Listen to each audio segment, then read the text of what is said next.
Today in the United States, nearly 2/3 of the population is overweight. Almost 1 in 3 Americans is obese.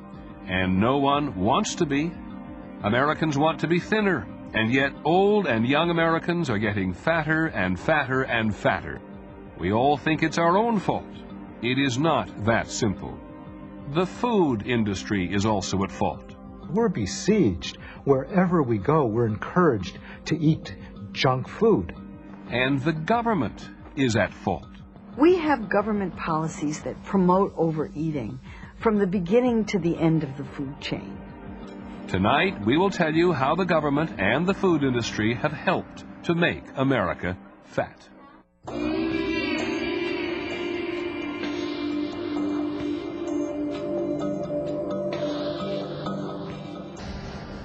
Today, American farmers produce for domestic consumption vastly more food than America needs, nearly twice as much.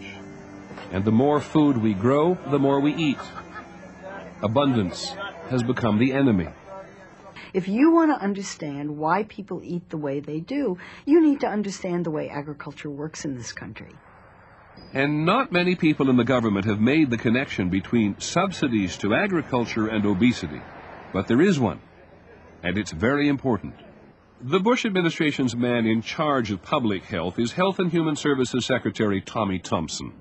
Do you see any connection between the federal government's agricultural subsidy programs and nutrition? There's no question that if you have money out there and subsidize in particular things, that product is going to be grown more. And some of those products are not good for nutrition. If that's what you're asking me, yes. We wanted to see what the food pyramid would look like if it reflected where the government farm subsidies actually end up. Look at this. Since 1995, meat and dairy got about 3 times the subsidies of grains. According to data from the Department of Agriculture and the Environmental Working Group, sugars, fats, the foods government says we should eat least, got about 20 times more subsidies than fruits and vegetables. There's a disconnect between agricultural policy and health policy. That's probably the biggest problem. Subsidized corn is everywhere. The whole food system has been, as someone said, cornified. Corn is processed and put into thousands of products that Americans use every day. Americans consume nearly 3 times more corn in the form of corn sweeteners than they do in every other form. Corn is the principal source of sweeteners in American diets. So what these subsidies do is to lower the cost of the ingredients that go in processed foods, particularly high-calorie processed foods, and they make those foods cheaper. As for fruits and vegetables, if Americans were to follow a healthy diet, the Department of Agriculture says that nearly twice the number of acres of fruits and vegetables would have to be planted. We're talking about huge agribusiness companies that own thousands, hundreds of thousands of acres. And these are, of course, the people who give the largest campaign contributions to members of Congress. Government subsidizes more food, which you would say, as the country's leading health officer, is bad for us, and subsidizes less those foods which you would tell us are good for us and we should eat. And that has also been throughout the ages. And Congress has made those decisions, and they're political ones, as you know, Peter. And I don't think you're going to change the political arena as far as subsidizing agriculture in America in the near future. The cheapness of the food ingredients encourages the food industry to produce processed foods that sit on supermarket shelves, have very cheap ingredients, and can be sold at high prices because they're branded. Processed foods are typically made from a mixture of sugar, water, flour, starch, fat, artificial colorings and flavorings. And you could make almost anything out of that. Puddings, snack foods, beverages. Those are dirt cheap to produce. The food is nothing. It's the processing. That's where the profits are. A typical supermarket may have 30, 40, 50,000 products, most of it processed food made with government-subsidized ingredients. Food industries pushed on mass distribution of low-cost products. That's their strategy. With obesity on our minds, we went to the Food Marketing Institute's annual convention in Chicago. This is where the packaged food industry unveils its new products. We couldn't quite believe what we were seeing here. Thousands of new products. What I like to say is Yoo-hoo is like an everyday sort of thing, 3 or 4 times a day, whereas your Yoo-hoo double fudge is more like a dessert. Free samples, we're giving them away today. If you look at the new foods that are being marketed each year, probably 90% of them are packaged foods, very often junk foods. The tip of that food pyramid, what you should eat less of. And the more of these top-of-the-pyramid, low-nutrition, high-calorie foods they introduce, the more of them we eat. In the 60s and 70s, we consumed healthy snacks. Kids consume milk, we consume fruit, we consume what you would think of as really good foods.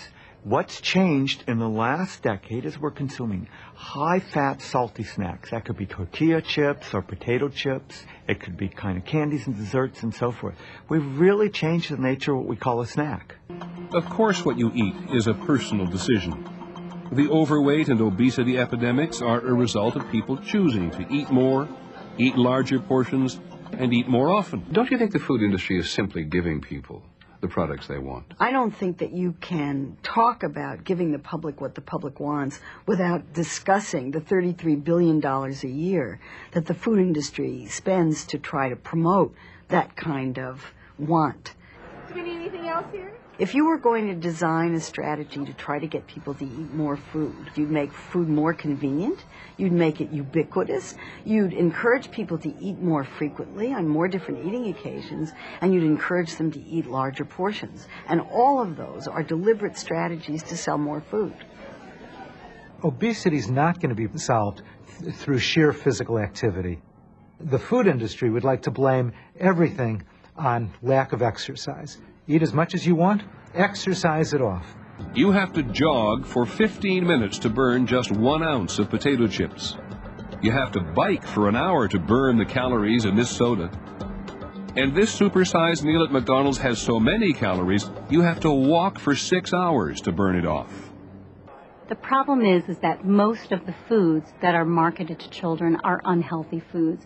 And the children are exposed to so many messages about junk food that the cultural norm around food has changed so that children think that they should be getting candy and cookies and chips and soda and these other junky foods all the time. The average American child sees 10,000 food advertisements a year on television alone. Most of those advertisements are for fast food, sugar-coated cereals, soft drinks and candy, and other foods dense in fat and calories.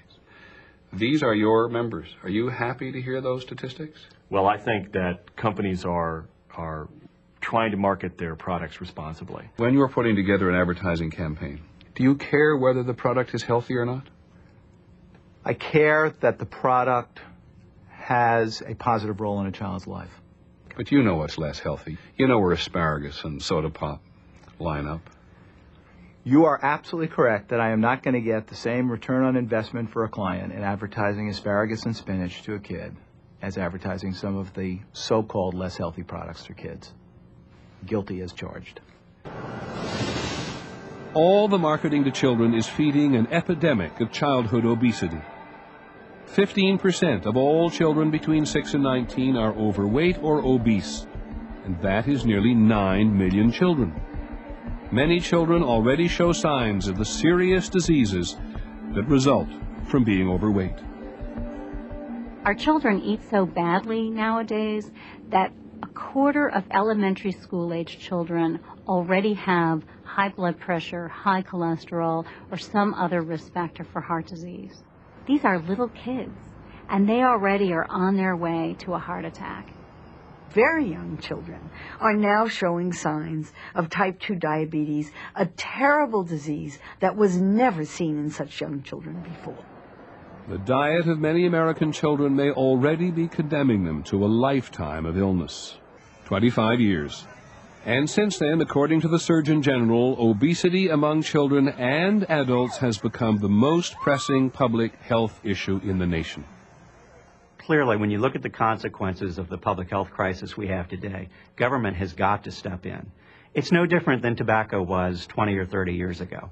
We told people don't smoke. But until we really started to get serious about it and make changes, look at the escalation of healthcare costs associated with tobacco smoking. As we made this program, we often thought about how long it took before government recognized that smoking was a public health issue, and now it's obesity. Just think of the money it is costing the country. So how long will it take government to act? I'm Peter Jennings. Thank you and good night.